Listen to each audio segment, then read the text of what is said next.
Praise the lord, హల్లెలూయా. దేవునికి స్తోత్రం కానీ గాక. మీ అందరికీ శుభాలు కానీ గాక. బాగున్నారండి? మీరు, మీ పిల్లలు, మీ కుటుంబాలు, మీ రక్త సంబంధాలు, ఇరుగువారు, పొరుగువారు ఎల్లప్పుడూ కూడా శాంతి, సమాధాన, ఆనంద ఆరోగ్యాల చేత దీవించబడుతూ ఆశీర్వదింపబడుతుందరు గాక ప్రభు అయినటువంటి యేసుక్రీస్తు నామములో ఆమేన్, ఆమేన్, ఆమేన్. మంచిది ప్రియులారా, గత వారం నుంచి ఈ వారం వరకు మనందరినీ కూడా సజీవ లెక్కలో ఉంచి ఎలాంటి రాటుపోట్లకు ఆటపోట్లకు మనం గురి కాకుండా, ఎలాంటి ఇబ్బందికి గురి కాకుండా, హాస్పిటల్ పాలైపోకుండా, ఇబ్బందుల పాలైపోకుండా కాపాడినటువంటి విధానాన్ని బట్టి ఆయనకే సమస్త మహిమ ఘనత ప్రభావం కలుగును గాక. ఆమేన్, ఆమేన్. రండి ప్రియులారా, ప్రార్థనలు చేస్తూ ఉండండి. మీరు నా గొంతు కోసం ప్రార్థన చేశారేమో, కొంచెం కొంచెం విడుతుంది, ఇంకా సంపూర్ణంగా విడిపోవాలి. దేవుని స్తోత్రం కలుగును గాక. హల్లెలూయా. అదేవిధంగా అనేక మంది ప్రజలు నాలుగు ప్రక్కల నుంచి వస్తూ ఉన్నారు. వాళ్ళకి మరి రెసిడెన్స్ కూడా కావాలి, మరి ఒక మంచి ప్లేస్ ఒకటి తీసుకోవాలి, మరి దొరకట్లేదు. మరి మీ ప్రార్థనలు జ్ఞాపకం చేసుకోండి, ఓకేనా? వాళ్ళు ఉండాలి, మరి వాక్యం వినాలి, శారీరకమైనటువంటి ఆహారం భుజించాలి. మరి ఒక రోజు, ఒక నైట్, లేదంటే 2 రోజులు ఉండడానికి వారికి అవకాశం ఉండాలి కదా. అందుకనే ఆ రెసిడెన్స్ కోసం మన కన్స్ట్రక్షన్ చేయడానికి విశాలమైనటువంటి స్థలం కావాలి. దేవుని స్తోత్రం కలుగును గాక. అట్టి విధంగానే, ఎందుకంటే మనది చర్చ్ గురించి కాదు, కానీ నా పిలిపే అపోస్తుల పిలుపు. దేవుని స్తోత్రం కలుగును గాక. ఎందుకని అంటే 4 ప్రక్కల తిరగాలి, 4 అద్భుతాలు జరిగించాలి, ఆశ్చర్యకారాలు జరిగించాలి, 4 మాటలు చెప్పాలి, నలుగురిని ఆదరించాలి. ఇది అపోస్తుల యొక్క పిలుపు, అంటే యేసుప్రభు యొక్క పిలుపు ఇది. దేవుని స్తోత్రం కలుగును గాక. అట్టి విధంగానే దూర ప్రాంతాలు కూడా వెళ్తూ ఉండాలి, అక్కడ సువార్తను కూడా ప్రకటిస్తూ ఉండాలి. కాబట్టి ఈ స్థలం కొరకు మీ ప్రార్థనలు జ్ఞాపకం చేసుకుంటుండండి. అదేవిధంగా మీ యొక్క ప్రోత్సాహాన్ని కూడా అందిస్తూ ఉండండి. ఎందుకంటే మంచి నేల మీద వేసినటువంటి విత్తనాలు ఎప్పుడు కూడా వృధా పోవు. హల్లెలూయా. చౌడు నేల కానీ, ఇసుక నేల కానీ, అలాగే రాతి నేల మీద కానీ విత్తనాలు వేస్తే అవి కింద మట్టి లేకపోవటం వల్ల అవి మొలకెత్తాం. హల్లెలూయా. వేస్ట్, బూడిదలు పోసిన పన్నీరు అయిపోతాయి. దేవుని స్తోత్రం. దేవుడు మనల్ని పిలుచుకున్నాడు, అపోస్తులుగా పిలుచుకున్నాడు, అభిషేకాన్ని ఇచ్చుకున్నాడు, ఆశీర్వదిస్తున్నాడు. మన ద్వారా అనేకమైనటువంటి ప్రజలను కూడా ఆదరిస్తూ ఉన్నాడు. మననేత్రాలు వెలిగిస్తూ జ్ఞాననేత్రాలు తెరిపించుకుంటారని మనకి మహిమ తెచ్చుకుంటున్నాడు. హల్లెలూయా. మంచిది ప్రియులారా, రండి ఇప్పుడు ఒక పాట పాడుకొని హోసన్న మినిస్ట్రీస్ నుంచి దేవుని మహిమపరచుకుందాం.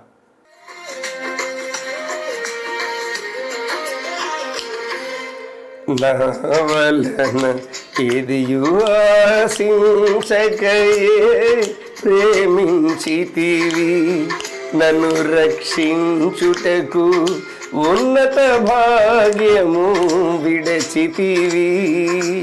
నా వలన ఎదియు ఆశించకయే ప్రేమించితివి, నన్ను రక్షించుటకు ఉన్నత భాగ్యము విడచితివి. సిలువ మ్రానుపై రక్తము కార్చి రక్షించితివి, శాశ్వత కృప పొంది జీవింతును ఇలా నీ కొరకే. సిలువ మ్రానుపై రక్తము కార్చి రక్షించితివి, శాశ్వత కృప పొంది జీవింతును ఇలా నీ కొరకే. యేసయ్యా కనికర పూర్ణుడా, మనోహర ప్రేమకు నిలయుడా. యేసయ్యా కనికర పూర్ణుడా, మనోహర ప్రేమకు నిలయుడా.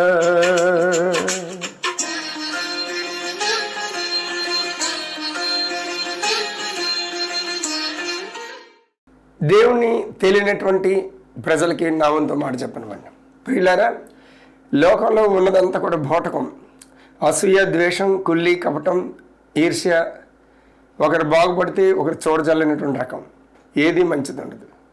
కాబట్టి శరీరాశ, నేత్రాశ, జేబుడంబాలు ఏలుబడి చేస్తున్నాయి. ఇవన్నీ ఎక్కడి నుంచి వచ్చాయి అంటే చెడ్డవాడి నుంచి వచ్చాయి. మంచివాడు వేరు, చెడ్డవాడు వేరు. ఈ చెడ్డవాడు ఎక్కడి నుంచి పడ్డాడని అంటే వాడు సైన్య సమూహంతో పైనుండి పడిపోయాడు. పైనుండి అంటే స్వర్గలోకం నుంచి సృష్టికర్త చేత తొయ్యబడినటువంటి వాడు. అగ్నిగుండానికి ఆహుతైనటువంటి వాడు, శపింపబడినటువంటి వాడు. వాడి దగ్గర నుంచి ఇవన్నీ కూడా వచ్చాయి. ఎందుకంటే వాడు ఈ భూమి మీద ఆవరించుకున్నాయి కాబట్టి 4 రకాలుగా మనుషుల యొక్క మనసుల్ని ఆకర్షించి ఆ మనసులు నిండా నిండిపోయినాయి. కాబట్టి లోపల నిండి ఉన్న దానిని బట్టి నోరు మాట్లాడుతుందంట. అందుకని ఇప్పుడు కూడా నెమ్మది అంటూ ఉండదు. కాబట్టి ప్రభువు నిజమైనట్టు గొప్ప తండ్రి. అతని పేరే ప్రభువు అని అంటే రాజు అని అంటే అందరికీ ఉన్నతమైనటువంటి వాడు అని అర్థం. ఈ లోకం రాజులు కాదు, పరలోకం రాజు, పరలోకానికే రాజు, ఈ సృష్టికర్తకే రాజు, నీకు నాకు రాజు, మోక్షానికి రాజు, శాంతికి మహారాజు, ప్రశాంతతకి మహారాజు, సర్వసుఖాలకు మహారాజు ఆయన. అందుకే ఆ రాజును ఎప్పుడైతే నీ మనసులో ఇష్టపడతావో, నీ మనసు మార్చుకొని ఆ ఆలోచన విధానాన్ని అతని మీద పెడతావో, అప్పుడే నీ జీవితానికి అర్థం పరమార్థం ఉంటుంది. ఖచ్చితంగా యేసుప్రభు గొప్ప తండ్రి, ఆయనే నిజమైన సృష్టికర్త, ఆయనే నిజమైన దేవుడు, ఆయనే నిజంగా ఆశీర్వాదాలు ఇచ్చేవాడు, ఆయనే పాపం క్షమించి రక్తంతో కడిగి శుద్ధీకరించి నరకం తప్పించి మోక్షాన్ని చేర్చినట్టుంటాడు. ఆయన ఒక్కడ తప్పించి ఇంకెవరు లేరు ఈ భూమి మీద. దేవుడి మాటలని విత్తనాలు మన హృదయం నేల మీద నాటించేసి ఆయన నీరు పోసి పాడిగట్టి ఫలింపు చేయను కాక నాదని యేసుక్రీస్తు నామమున ఆమేన్ ఆమేన్ ఆమేన్. రండి, దేవుని తెలిసినటువంటి ప్రజలకి ఓ మాట చెప్పనివ్వండి. ఇప్పుడు వాక్యంలోకి వెళ్దాం. కీర్తన గ్రంథం 37:4. యెహోవాను బట్టి సంతోషించుము, ఆయన నీ హృదయ వాంఛలను తీర్చును. మనకి ఏది ఉన్నా లేకపోయినా సరే మనకి ఒక నిధి, ఒక గని, ఒక పర్వతం, ఒక దీవెన, ఒక ఆశీర్వాదం, కష్టకాలాదుల్లో ఆదుకునేటువంటి వాడు, నెమ్మది లేనప్పుడు అనుగ్రహించేవాడు, ఆపత్కాల సమయంలో ఆదుకున్నటువంటి వాడు, మన స్థితిని, మన గతిని, రాబోయేటువంటి భవిష్యత్తుని కూడా ఎరిగినటువంటి వాడు. ఆయన బట్టి మనం ఆనందించాలి. పిల్లలు ఎవరిని బట్టి ఆనందిస్తారు? తల్లిని బట్టి తండ్రిని బట్టి ఆనందిస్తారు. తల్లిని బట్టి తండ్రిని బట్టి ఆనందిస్తారు. ఎందుకు? వాళ్ళ సర్వస్వం కూడా వాళ్ళే. తల్లి తండ్రి పిల్లలకి సర్వస్వం కూడా, ఇంకెవరు లేరు. అందుకనే నీ తల్లిని బట్టి తండ్రిని బట్టి నువ్వు ఎప్పుడైతే చిన్నప్పుడు ఆనందిస్తూ ఉండేవాడివో, ఆనందిస్తూ ఉండేదానివో, అదేవిధంగా పెద్దయినప్పుడు నీ సృష్టికర్త అయినటువంటి, నీ దేవుడైనటువంటి, నీ రక్షకుడైనటువంటి వాడిని బట్టి, నీ కుబేరుడైనటువంటి వాడిని బట్టి, నీ తలరాతలు మార్చినటువంటి వాడైన, నీ స్థితిగతులను మార్చగలిగినటువంటి వాడిని బట్టి, నీకు ఆనందాన్ని అనుగ్రహించేవాడిని బట్టి, నీకు ఆరోగ్యాన్ని అనుగ్రహించేవాడిని బట్టి సంతోషంగా ఉండాలి. ఐశ్వర్యాన్ని అనుగ్రహించేవాడిని బట్టి సంతోషంగా ఉండాలి. నువ్వు బ్రతికినన్నాళ్ళు కూడా ఏ కీడు కూడా నీకు తగలకుండా నీ కుడి ప్రక్కన ఆయన నీడగా ఉన్నటువంటి వాడిని బట్టి ఆనందిస్తుండాలి. నీ ప్రక్కన 1000 మంది పడినా, నీ కుడి ప్రక్కన 10,000 మంది కూలినా, ఏ అపాయం కూడా నీకు రాకుండా కాపాడే వాడిని బట్టి నువ్వు ఆనందిస్తూ ఉండాలి. పగలు ఎండ దెబ్బైనను, రాత్రి వెన్నెల దెబ్బైనను తగలకుండా నిన్ను సంరక్షించినటువంటి వాడిని బట్టి నువ్వు ఆనందిస్తూ ఉండాలి, సంతోషిస్తూ ఉండాలి. చీకట్లో సంచరించి తెగులనికైనను, మధ్యాహ్నం మందు పాడు చేయ రోగముకైనను, పగటి వేళ ఎగురు బాణముకైనను, రాత్రి వేళ కలుగు భయమునికైనను నీకు ఏ అపాయం కూడా రాకుండా కాపాడేటువంటి వాడిని బట్టి నువ్వు సంతోషిస్తూ ఉండాలి, ఆనందిస్తూ ఉండాలి. అదే ఆయన కోరిక. ఎందుకు? నీ దేవుడు అన్నిటికీ తగినటువంటి వాడు, సరైనటువంటి వాడు, నీ మీద ఈగ కూడా వాళ్ళకుండా చూసినటువంటి వాడు. రాత్రి వేళ అందరూ నిద్రపోతారు కదా, ఆయన ఒక్కడే నిద్రపోకుండా నిన్ను బట్టి తెలివిగా ఉన్నటువంటి వాడు. కొనుక్కోడంట, నిద్రపోడంట, నిన్ను కాపాడుతూనే ఉంటాడంట. హల్లెలూయా. అతన్ని బట్టి సంతోషిస్తూ ఉండాలి. నెహెమ్యా 8:10 చూడండి. యెహోవా యందు ఆనందించుట వలన మీరు బలమొందుదురు. నీ అన్నదమ్ముని బట్టో, లేకపోతే నీ స్నేహితుని బట్టో, లేకపోతే నీ మిత్రుని బట్టో ఆనందించవచ్చు. కానీ అశాశ్వతమైనటువంటి ప్రేమ, శాశ్వతమైనటువంటి ప్రేమ ఈయన. ఆ ప్రేమతో ఉన్నాడు కనుకనే నువ్వు ఆనందిస్తే నీకు బలం పొందుకుంటావంట. ప్రభువుని బట్టి ఆనందిస్తే నువ్వు బలం పొందుకుంటావు. ఎందుకంటే దీన్ని బట్టి అన్నాడు, మనుషులను ఆశ్రయించట కంటే యెహోవాను ఆశ్రయించుట ఎంతో మేలు. ఎందుకు? 13:5 హెబ్రీయులకు రాసిన పత్రిక ప్రకారంగాను, నేను ఎన్నడూ కూడా ఎప్పుడు కూడా చెయ్యి విడవడు, అలాగేం చేసి దూరం అయిపోడంట. చెయ్యి వదిలేసినా దూరం అయిపోడంట. విడవడు, ఎడబాయడు. నేను సమీపముగా ఉన్న దేవుణ్ణి కానా? నేను సర్వ శరీరులకు దేవుణ్ణి అయి ఉన్నాను. నాకు అసాధ్యమైనది ఏమైనా ఉందా? ఎంత భరోసా ఇచ్చాడు చూడండి. ఆ భరోసా, ఆ గ్యారంటీ, ఆ నిబ్బరం, ఆ ధైర్యం, ఆ దీవెన, ఆశీర్వాదం ఈ భూమి మీద ఎవడైనా ఉన్నాడండి? ఇచ్చినటువంటి వాడు ఎవడైనా ఉన్నాడా?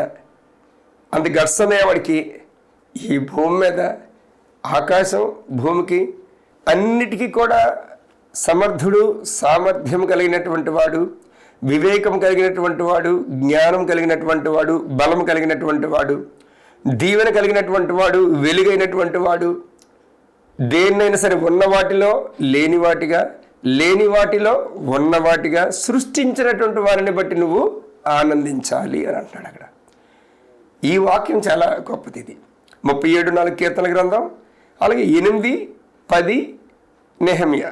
ఈ రెండింటిని బట్టి ఎప్పుడైతే ఎవడైతే సంతోషిస్తాడో, ఎందుకంటే ఇతనిలో ఉన్నటువంటి సామర్థ్యం తెలుసుకోలేక, ఇతను ఏవైతే ఆశీర్వాదాలు ఇచ్చాడో దాన్ని గైకొనలేక మనిషి శరీరం అట్టి విధంగా అనారోగ్య పాలైపోయి, ఆందోళన పాలైపోయి, అబాస్ పాలైపోయి, అవమానం పాలైపోయి, అనారోగ్య పాలైపోయి, ఆటంక పాలైపోయి చివరికి కృషించి హాస్పిటల్కి వెళ్ళిపోతుంది, చనిపోద్ది అంతే. ఎప్పుడైతే నువ్వు రక్షణ పొందుకున్నావో అప్పుడే నీ ఆత్మ స్వర్గానికి ముడిపడిపోయింది. కానీ నీ శరీరం, నీ మనసు అన్నది ఖాళీగా ఉంటాయి. నీ శరీరానికి, నీ మనసుకి సరైనటువంటి ఆహారం, ఆత్మీయ ఆహారం లేకపోతే అపోది ఏం చేస్తాడు? ఆటాడుకుంటాడు. ఈడు స్వర్గానికి వెళ్ళిపోతున్నాడు, నేనున్న ప్లేస్కి వెళ్ళిపోతున్నాడు, నాకు దక్కని ప్లేస్కి వెళ్ళిపోతున్నాడు. వీడు మట్టివాడయ్యుండి కూడా ఎంత ధన్యుడైపోయాడు వీడు. వీడు ఇలాగ వెళ్ళడమా? కనీసం భూమి మీద అయినా సరే వీడిని చిత్రహింసలు పెట్టాలి, భూమి మీద ఈ డబ్బంతా కూడా హరించేయాలి, వీడు అప్పుల పాలు చేసేయాలి, వీడి పెళ్ళాన్ని అనారోగ్య పాలు చేసేయాలి, దీని మొగుడిని అనారోగ్య పాలు చేసేయాలి, చెడగొట్టేయాలి, లేకపోతే చెడు అలవాట్లకి దించేయాలి. వీడి పిల్లలనైనా సరే, వీడి పిల్లల్ని, వీడి కుటుంబాన్ని మొత్తం నాశనం చేసేయాలని చెప్పి ఒడిగట్టుకుంటాడు. నీ ఆత్మను మాత్రం దేవుడి దగ్గరికి వెళ్ళిపోతుంది. కానీ నువ్వు బ్రతికినన్నాళ్ళు నీ శరీరానికి, నీ హృదయానికి, నీ మనసుకి సరైనటువంటి ఆత్మీయ ఆహారంగా లేకపోతే, చెప్పేవాడు లేకపోతే, బోధించేవాడు లేకపోతే, అభిషేకం కలిగినటువంటి ఆధ్వర్యంలో నువ్వు లేకపోతే నువ్వు ఇలాగ క్షీణించి క్షీణించి క్షీణించి పోతావు. అందుకే వెళ్ళేది కూడా మంచి చర్చలకు వెళ్ళండి, అభిషేకం కలిగినటువంటి వారి దగ్గరికి వెళ్ళండి. నేను అందుకే చెప్తాను, అభిషేకం కలిగినటువంటి వారి చేతిలో మీరు ఎంతైనా పెట్టండి, ఆ నేల మీద ఎంతైనా విత్తనాలు వేయండి, మీరు ఫలిస్తారు. అంతేగాని ఏదో పేరుకి మాత్రమే భుక్తి కోసం చాలామంది చేస్తున్నారు. ఈ వృత్తి చేస్తున్న ఏ వృత్తి? పాస్టర్స్ వృత్తి, సేవకుల వృత్తి. నో, అది నిజమైన సేవ కాదు. అది గాలేసిన భయమే, ధూళేసిన భయమే. పాస్టర్ గారు, నేను అప్పచెప్పినటువంటి పాస్టర్ గారు అలాగే అన్నారంట. ఇక్కడ చంద్రంపేట అని చేసి విజయనగరం జిల్లా గంటేడు మండలం చంద్రంపేటలోని ఒక బెంజమిన్ అని చెప్పేసి ఆయన అబ్బాయి ఉన్నాడు. ఆ అబ్బాయి ఎక్కడ దేనికి? బైబిల్ మిషన్ కాదు, బిలీవర్స్ చర్చ్. బిలీవర్స్ చర్చ్ అంటే పైనుండి వస్తుంటాయి, నెలకి ఎంతో కొంత వస్తుంటుంది. పాస్టర్ అయినా కొంతమందిని అప్పచెప్పిస్తాను నేను. నాకు జాబ్ ట్రాన్స్ఫర్ అయిపోయిన తర్వాత వచ్చేసాను. చూసారా, 7 సంవత్సరాల పాప చనిపోయి లేచింది అన్నాను కదా, ఆ ఊరిలో వాళ్ళకు వచ్చినటువంటి, ఆయనకి సరైనటువంటి బోధ లేకపోవడం వల్ల వాళ్ళు సోదలకు గురైపోయారు. సోదలకు ఎప్పుడైతే గురైపోయారో ఆ అబ్బాయి వాళ్ళు కాలకపోయింది, ఇంకా లైన్లోకి తీసుకురాలేకపోయాడు. మీరు ఎక్కడి నుంచి వచ్చారో అక్కడికి వెళ్ళిపోండి అనేసాడు. మీరు ఏంటనైతే పూజించేవారో అక్కడికి వెళ్ళిపోండి. ఇది సంగతి. కాబట్టి అందుకని కిందటి వారం పిలుపులేనటువంటి పరిచయకి ఎప్పుడు కూడా మీరు వెళ్ళకండి. మీరు నాశనం అయిపోయేది కాక ఇతరులు కూడా నాశనం చేస్తారు. ఆ పక్క లీగాలి మొత్తం అందరికీ కూడా చెడు చూడండి, ఇంత గద్దంటే మొత్తం అందరికీ అంటిపోద్ది. అదే మంచితనం, మంచి గుణం, మంచి ప్రవర్తన, మంచి మాట ఎవరికి బోధపడదు, ఎవరికి అంటదు. ఆ ప్రవర్తన ఎవరు రాదు. మంచి అనేది చాలా కష్టం. అందుకనే ఈ నేల మీద విత్తనాలు వేయండి డైరెక్ట్ చెప్తాను నేను. ఇది మంచి నేల, దేవుడు అభిషేకించిన నేల, దేవుడు పిలుచుకున్న నేల, దేవుడు ఆశీర్వదించిన నేల. అందుకని అనేక మంది వస్తారు, నలుగురు కూడా 4 ప్రక్కల నుంచి వస్తారు. వచ్చినటువంటి వారికి వారికి ఆత్మీయ ఆహారంతో పాటు శారీరక ఆహారం పెట్టాలి. వాళ్ళ శరీరాలు రెస్ట్ తీసుకోవడానికి రెసిడెన్స్ ఉండాలి. ఒక 4 రోజులు ఇక్కడ ఉండాలి, తర్ఫీదు పొందాలి.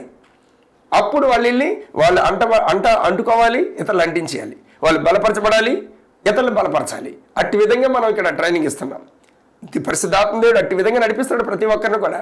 ఇప్పుడు పైనుండి వస్తాయే డబ్బులు, వాళ్ళు సరైనటువంటి వాళ్ళు కాదు. దొంగే, దొరే, జీతానికి జీతమే, జీతానికి పాటుపడి జీతంలాగే ఉంటుంది, జీతగాడిలాగే ఉంటాడు. ప్రాణాన్ని తెగించినటువంటి వాడు ప్రాణాన్ని తెగించినట్టే ఉంటాడు. వాడిలోని సరైనటువంటి నిదానం ఉండదు, నిఖచ్చితం ఉండదు, జెన్యున్నెస్ ఉండదు. వాడి మనసు సరిగ్గా పనిచేయదు. ఎందుకంటే లోకంలో ఉండేటట్లే ఉంటాడు. ఇంకా లోకంలో ఉన్నదంతా తీసుకొచ్చి అతని దగ్గరికి వచ్చినటువంటి వాళ్ళు అందరికీ అందించేస్తాడు. అది శాపగ్రస్తం. అందుకని ఇక్కడ చూడండి, మన గలతీయులు రాసిన పత్రిక 5వ అధ్యాయము 19-20లో ఉంది ఆత్మఫలం. ఆత్మఫలంలో మొట్టమొదటిది ఏంటి? ప్రేమ, సంతోషం. ప్రేమ ఎలాగా ఫస్ట్ ర్యాంక్. అది ఆ ప్రేమ లేకపోతే ఇంకా దేవుడే లేడు. ఇంకా అట్లని ప్రేమ లేకపోతే దేవుడే లేదు దానిలోని. ఇంకా దాన్ని ఎందుకు ఇంకా మనం క్రైస్తవురాలని అనుకోవడం, వాడిని ఎందుకు మన సేవకుడని అనుకోవడం, వీడిని ఎందుకు విశ్వాసాన్ని అనుకోవడం? నో, అది ఫస్ట్ ర్యాంక్. అది కానీ సెకండ్ ర్యాంక్ వచ్చేసరికి సంతోషం, ఆనందం. సంతోషం అన్నది ప్రభు ఇస్తేనే. సంతోషం అన్నది ఏంటంటే పైనుండి వస్తుంది. అది ఆనందం అన్నది ఏంటంటే ఇక్కడ శాశ్వతం కానటువంటిది, అశాశ్వతమైనటువంటిది. కాబట్టి ఏదేమైనప్పటికీ కూడా నువ్వు దేవుడిని బట్టి, నీ శక్తివంతుని బట్టి, నీ సృష్టికర్తను బట్టి, నీ కుబేరుని బట్టి, నీ ఆశీర్వాదాలు ఇచ్చినటువంటి వాడిని బట్టి, నిన్న నేడు ఏకరీతిగా ఉన్నటువంటి వాడిని బట్టి నువ్వు ఆనందించాలి, ఆయన బట్టి నువ్వు సంతోషించాలి. అప్పుడు నీకు బ్లెస్సింగ్స్ రిలీజ్ అయిపోతాయి. దేవునికి మహిమ కలుగును గాక. హల్లెలూయా. ఈ రోజుల్లో ఎక్కడ చూసినా బాధలు, హింసలు, కొట్లాటలు. సొంత అక్క చెల్లెల్లోనే ఒకదాని మీద ఒకరికి పడదు. సొంత అన్నదమ్ముల్లోనే పోరాటాలు. ఇదిగో భూములు పంచుకోవడాలు అవుతున్నాయి. మా తాతయ్యకి 4 పిల్లలు. అందులోని పాపం ఒకడు కొనుక్కున్నాడు. ఆయన బ్రతుకునేటప్పుడు తండ్రి రాసేసుకున్నాడు. తన పేరుని ఇతని తాలూకు డబ్బుతో కొన్నటువంటిది తండ్రి పేరుని రాయడం జరిగింది. తండ్రి చనిపోయాడు. ఇప్పుడు అది రియల్ ఎస్టేట్ అవుతుంది. అమ్మకంకి వెళ్ళేటప్పుడు ఇప్పుడు మొత్తం 4 కావాలి. 4 4 వాటాలు వేయమంటున్నాడు. ఎందుకు? తండ్రి పక్షాన ఉంది కాబట్టి, తండ్రి పేరు మీద ఉంది కాబట్టి మాకు వాటా ఉంది. చూసారా? అయ్యో ఆడి కష్టం పెట్టి కొనుక్కున్నాడు కదా, ఆడికి దక్కాలి కదా, మనకెందుకు ఇది పాపిస్తామని చెప్పి అనుకున్నారా? అది లోకం తీరు. స్వార్థం, అసూయ, కుళ్ళి, కుట్ర, కపటంతో నిండిపోయినటువంటిది. కానీ మంచికి చోటు ఉండదు. మంచివాడిని నువ్వు ఆశ్రయిస్తే, మంచివాని యందు మనసు పెడితే, మంచివాని మాట నువ్వు వింటే, మంచివాని యొక్క అడుగు జాడల్లో నువ్వు నడిస్తే అన్ని నీకు మంచి సమకూరుతుంది. మంచి ఆనందం, మంచి సంతోషం, మంచి ఆరోగ్యం, మంచి దీవెన, మంచి ఆశీర్వాదాలు వస్తాయి. ఆత్మచేత నడిపించబడాలి. మొన్న అక్కడ అంటాడు, అక్కడ కడప కేంద్రంలో పులివెందల్లో అంటాడు, ఆత్మ లేనివాడు నావాడు కాదు అని చెప్పేసి నీ దేవుడు అన్నాడు కదా. వీళ్ళు ఎవరున్నారు ఆత్మతోని? ఎవడు లేడు ఇక్కడ, వీళ్ళందరూ నా వాళ్ళే అని చెప్పి డైరెక్ట్ చెప్తున్నాడు లూసిఫర్ గడు. అలా పరిస్థితి అయిపోయింది. ఇప్పుడు చాలామంది ఇది అవసరానికి ప్రార్థన చేయించుకుంటారు కదా, మిరాకిల్ జరుగుతుంది. బాబు పుట్టాడంటే బాబు పుడతాడు, అమ్మానంటే బాబు పుట్టేస్తాడు. పుట్టినప్పుడు అంతే మర్చిపోతారు. అయిపోయిన తర్వాత అప్పుడు చెప్పరు, అయ్యా మీ నోటి ద్వారా వచ్చినటువంటి మాట ప్రకారంగా దేవుడు ఏదైతే మీ నోటి ద్వారా పలికాడో అది ఇక్కడ జరిగించాడు, దేవునికి స్తోత్రం అని చెప్పేసి కనీసం కృతజ్ఞత కూడా చెప్పరు. ఆ బాబుకి ఏదైనా సంకటం అవుతుంది చూడండి, అప్పుడు ఫోన్ చేసి అయ్యా పిల్లోడు నిద్రపోవట్లేదు, పిల్లోడికి విరేచనాలు అవుతున్నాయి, పిల్లోడికి పచ్చకామట్లు అంట, అప్పుడు చెప్తారనమాట. అంత ఇది లోకస్తులు కూడా అంతే కదా, అవసరమైతేనే పేటేస్తారు, అవసరం కాకపోతే. ఈ రోజున క్రైస్తవులు కూడా అందుకే నేను చెప్తున్నాను, 10 మందికి 3 మాత్రమే పరలోకానికి వెళ్తారు, 100 మందికి 30 మాత్రమే పరలోకానికి వెళ్తారు. నేను చెప్పను అవసరంలే, దుష్టుడు చెప్పేస్తున్నాడు, డైరెక్ట్ చెప్తున్నాడు. వీళ్ళందరూ మోసగాళ్ళు, వీళ్ళందరూ కూడా లోకస్తులు, వీళ్ళందరూ కూడా ప్రభు పేరు చెప్పుకొని బతుకుతున్నారు. వీళ్ళు ఈ సేవకులు కూడా అలాంటి వాళ్ళే. ముక్తి కోసం వచ్చారు కానీ ముక్తి కోసం రాలేదు. ముక్తి అంటే పరలోకం, భుక్తి అంటే కడుపు. అది ఆడు చెప్పేస్తున్నాడు. ప్రియులారా, ఇది సంగతి. కాబట్టి ఏదేమైనప్పుడు కూడా ప్రభువుని బట్టి ఆనందించాలి, మన కుబేరుని బట్టి ఆనందించాలి, మన జ్ఞానవంతుని బట్టి ఆనందించాలి, మన ఆశీర్వాదాలు ఇచ్చినటువంటి వాడిని బట్టి మనం ఆనందించి గంతలేస్తే ఆటోమేటిక్గా అన్నీ కూడా ఫ్రీ అయిపోతాయి. నీ మనసులో ఆయన ఏమై ఉన్నాడు, ఆయన ఎట్టివాడై ఉన్నాడు, నువ్వు ఆయనకి ఏమై ఉన్నావు, ఆయన నీకేమై ఉన్నాడు, అది నువ్వు తెలుసుకోవాలి. అందుకని వాక్యం చదివేటప్పుడైనా సరే ఎవరైనా సరే బోధించేటప్పుడైనా సరే పరిశుద్ధాత్మ దేవుని ద్వారా బోధ జరగాలి. పరిశుద్ధాత్మ దేవుని యొక్క సహాయం ద్వారా నువ్వు చదవాలి. పరిశుద్ధాత్మ దేవుని యొక్క సహాయం ద్వారా నువ్వు ప్రయాణం అవ్వాలి. ఎక్కడికైనా సరే 24 గంటలు కూడా నువ్వు స్పిరిట్లో ఉండాలి. నువ్వు స్పిరిట్ తప్పిపోతే ఎలాగా? గాడి తప్పిపోయినట్లే వాడు అందుకుంటాడు. అందుకనే ఏదైనా మేలు ఉపకారాలు జరిగేటప్పుడు ఖచ్చితంగా 8:4 మత్తయి సువార్త ప్రకారంగాను 1:44 మార్క్స్ సువార్త ప్రకారంగా దేవునికి ఇవ్వాల్సినటువంటి కృతజ్ఞత కానుక సమర్పించుకో అంటాడు. ఈ రోజున కానుకలు కూడా సమర్పించుకునేటువంటి పద్ధతి కూడా లేదు. ఎవరు మంచోళ్ళో ఎవరు చెడ్డోళ్ళో తెలియని పరిస్థితి. దురద చెవులు కలిగినటువంటి వారిగా ఉంటున్నారు. విశ్వాసాలందరూ కూడా భ్రష్టు పట్టేటువంటి పరిస్థితి వచ్చేస్తుంది. అంటే చివరి రోజులు ఉన్నాం కదా, అలాగే అయిపోతుంది. కానీ నిజమైన ఆశీర్వాదాలు ఎక్కడున్నాయి? నిజమైన సేవకుడు ఎక్కడున్నాడు? జంకు బంకు లేకుండా బల్లగుద్ది ఇది కరెక్ట్ ఇది అని చెప్పి సవాల్ చేసినట్టు ఎవడన్నాడు? ఎవడు లేడంతే. మేము సువార్తకి వెళ్ళేటప్పుడు అయితే మనల్ందరూ మోడీ ఎక్కడ సువార్త చేయొద్దనని, సువార్త చేయడానికి వచ్చినటువంటి వెంటలు తగలమన్నాడు, కొట్టమన్నాడు, కొట్టుకొని తగలమన్నాడు అని చెప్పి వార్తలు విన్నారంట. నాకు తెలియదు ఆ సంగతి. మనం ఒక ప్రాంతానికి వెళ్ళడం జరిగింది. దర్జాకి వెళ్ళి ఇంటింటికి వెళ్ళి ఆశీర్వదించి దీవించి పాంప్లెట్ ఇచ్చి ప్రార్థన చేసి రావడం జరిగింది. అంతే. ప్రతి ఇంటింటికి కూడా వెళ్ళడం జరిగింది. పరమాత్ముడు మాట్లాడితే దురాత్ముడు నోరు మోస్తాడు. పరమాత్ముడు ఎంటర్ అయితే దురాత్ముడు తోక ముడుచుకుంటాడు. పరమాత్ముడు తలంచుకుంటే దురాత్ముడు కాము పోతాడంతే. అది నోరెప్పుడు ఇంకా పరిచయం అన్నది మనుషులది కాదు. ఇది పరిచయం అన్నది ఆయనది. ఇది పరంధాముడు, జగద్రక్షకుడు అయినటువంటి వాడు, రోషం కలిగినటువంటి వాడు. ఆయన స్థానంలో నిన్ను ఏర్పాటు చేసుకున్నాడు. నిన్ను నన్ను. క్రైస్తవుడు అంటే రోషం కలిగినటువంటి వాడు, పౌరుషం కలిగిన శక్తి కలిగినటువంటి వాడు. క్రైస్తవుడు అంటే ఒక ఫైర్, ఆధిపత్యం అధికారం కలిగినటువంటి వాడు. నీతిమంతుడికి కావాల్సిన కోరికలన్నీ కూడా నెరవేర్చబడతాయంట. ఏం కావాలో అది నెరవేర్చబడుతుందంట. హల్లెలూయా. దేవుడి మాట్లాడిన విత్తనాలు మన హృదయం నేల మీద నడిపించేసి ఆయన నీరు పసి పాటికి ఫలం చేయనుగా కేస్తున్నాములు. రండి ఇప్పుడు ఒక సాక్ష్యాన్ని మనం విందాం. దేవుడు ఆ సిస్టర్ గారికి ఎన్ని మేళ్ళు ఎన్ని ఉపకారాలు చేశాడు చూడండి, ఒకసారి వినండి. దేవునికి స్తోత్రం. అయ్యగారికి వందనాలు. నా పేరు లక్ష్మి. మా ఊరు నీలిపూడి, మాది కృష్ణా జిల్లా.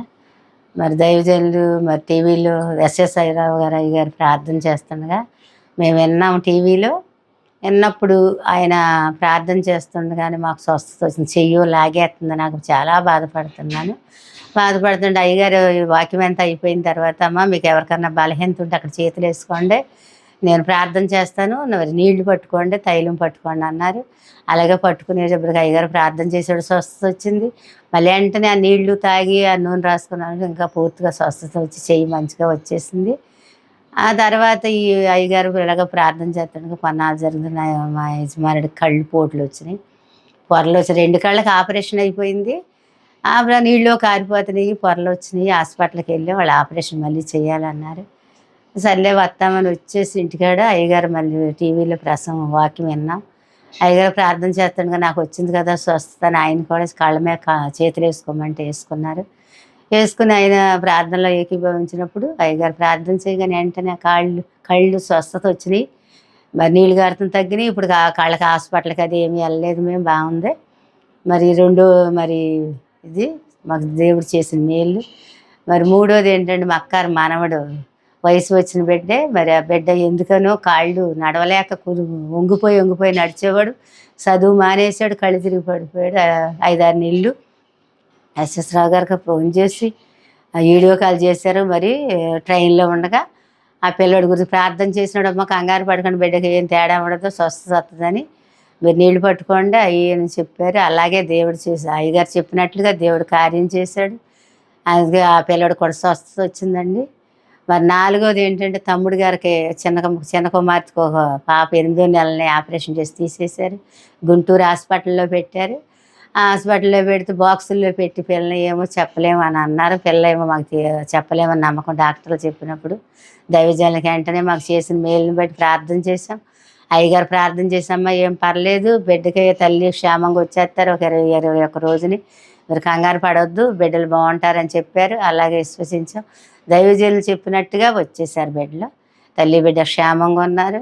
అయ్యగారికి వందనాలు, దేవునికి వందనాలు. ప్రియులారా, హైదరాబాద్లో వెటనరీ యూనివర్సిటీలో అసిస్టెంట్ ప్రొఫెసర్గా చేస్తున్నటువంటి సిస్టర్ బిందు గారు, వాళ్ళ అమ్మగారి యొక్క పుట్టిన దినం గత ఆదివారం నుండి అయిపోయింది. అయితే అందును దాన్ని పురస్కరించుకొని ఈ దినాన ఇది స్పాన్సర్ చేయడం జరిగింది. వారికి, వారి కుటుంబానికి, ఆ కుమార్తెకు సంపూర్ణమైనటువంటి ఆయుష్ని, ఆరోగ్యాన్ని, శాంతి, సమాధానం, ఐశ్వర్యాన్ని ఇచ్చి దేవుడు దీవించి ఆశీర్వదించను గాక. వాళ్ళ అమ్మగారి యొక్క పుట్టిన దినాలు, జన్మదినాలు ఎన్నెన్నో ఎన్నెన్నో ఎన్నెన్నో జరుపుకోను గాక. యేసు నామములో ఆమేన్, ఆమేన్, ఆమేన్. రండి ప్రార్థన చేసుకుందాం. మహోన్నతుడు తండ్రి, జీవగల దేవ, స్తోత్రాలు చెల్లిస్తాం ప్రభా. నీ అద్భుతమైనటువంటి ఆశీర్వాదాన్ని బట్టి నీకు వందనాలు ఆయన. యెహోవాను బట్టి ఆనందించుము, నీ హృదయవాంఛలు నెరవేర్చబడతాయని. అలాగే నా తండ్రి ప్రభా, యెహోవాను బట్టి సంతోషించుము, నువ్వు బలం పొందుకుంటావని చేసిన సెలవు ఇచ్చేదండి. నా తండ్రి, లోకంలో ఉన్న వాటి అన్నిటికంటే నువ్వు హెచ్చైనటువంటి వాడివి, గొప్ప తండ్రివి. మీరు ఒక తండ్రిగా, ఒక స్నేహితుడిగా ఉంటున్నారు. కాబట్టి మేము మిమ్మల్ని బట్టి, మీ శక్తిని బట్టి, మీ దీవెన ఆశీర్వాదాలు బట్టి, మీ వెలుగుని బట్టి, మీ సంతోష ఆనందాన్ని బట్టి, ఆశీర్వాదాలు బట్టి మేము ఆనందించాలి ప్రభా. ఆ విధమైనటువంటి వాక్యం నీ ప్రజలందరికీ మీరు అందించినందుకు వందనాలయ్యా. ఎందరైతే ఈ సమయంలో మానసిక, శారీరక, ఆత్మీయ, ఆర్థిక పరిస్థితులు అన్నింటిలో చావు బ్రతుకుల మధ్య అల్లాడిపోతూ ఉన్నారు, బయటికి చెప్పలేనటువంటి పరిస్థితులతో, వాటన్నిటిలోంచి నాయన యేసు క్రీస్తు శక్తి కలిగిన నామంలో విడుదల కలుగును గాక. ఇప్పుడే అగ్ని వచ్చి దహించి వేయను గాక. వాళ్ళ మనసుల మీద, శరీరాల మీద దాడి చేస్తే ప్రతి విధమైన దురాత్మ శక్తులన్నింటినీ కూడా దహించి వేయను గాక యేసు క్రీస్తు నామంలో. తండ్రి, మీ ఆత్మ దర్శనం ప్రతి ఒక్కరికి అనుగ్రహించండి. బలహీనలన్నింటిలోంచి నాయన విడుదల కలిగించండి. నీ పనులను చేరదీసి, ఆదరించి, ఆశీర్వదించి, దీవించి మహిమ పొందుకోమని అట్టి విధంగా తండ్రి ప్రభు ఈ దినాన బిందు వాళ్ళ అమ్మగారి యొక్క జన్మదినాన్ని పురస్కరించుకొని స్పాన్సర్ చేయడం జరిగింది. ఈ దీవెన ఆశీర్వాదాలు వట్టిపోకుండా సంపూర్ణమైనటువంటి దీవెన చేత ఆశీర్వదించమని, బ్రతుకు దినాలన్నీ కూడా కృపాక్షేమాలే వారి వెంట వచ్చేలాగా సహాయం చేసి నడిపించమని మహిమ పొందుకోమని యేసయ్య నామమున బట్టి స్తుతిస్తూ మరొకసారి, అలాగే నాయన జలాన్ని, తైలాన్ని పట్టుకున్నటువంటి ఎందరైతే పట్టుకుని ఉన్నారో విశ్వాసంతో ఆ జలము, ఆ తైలము పరలోకపు ఔషధ జల తైలాలుగా మారిపోవును కాక. ఎక్కడ అప్లై చేసినా, ఎవరు సేవించినా వారి శరీరాల్లో ఉన్న రుగ్మతలు కాలిపోవును కాక. వారి శరీరాల మీద పనిచేస్తున్న దురాత్మ శక్తులన్నీ కూడా కాలిపోవును కాక. ఫ్రీ అయిపోవునుగా కేస్తున్నాము. మహిమ పొందుకొని రాజా యేసయ్య నామమున బట్టి స్తుతిస్తూ వినయపూర్వకంగా అడిగిపెట్టుకుని పొందుకొని నా తండ్రి. ఆమేన్, ఆమేన్, ఆమేన్. తండ్రి, కుమార పరిశుద్ధాంతర్యగా దీవెనలు మనకి, మన పిల్లలకి, మన కుటుంబానికి, మన రక్త సంబంధాలకు, మరి ఇరుగు వారికి, పొరుగు వారికి ఎల్లప్పుడూ కూడా శాంతి, సమాధాన, ఆనంద, ఆరోగ్యాల చేత ఆశీర్వదింపబడి అనేకమైనటువంటి అద్భుతమైనటువంటి కార్యాలు జరిగించుకుంటూ ఆయన నామానికి మహిమ తెచ్చుకునుగాక. ఆమేన్, ఆమేన్, ఆమేన్. Praise the Lord. దేవుడు మిమ్మల్ని దీవించి ఆశీర్వదించును గాక.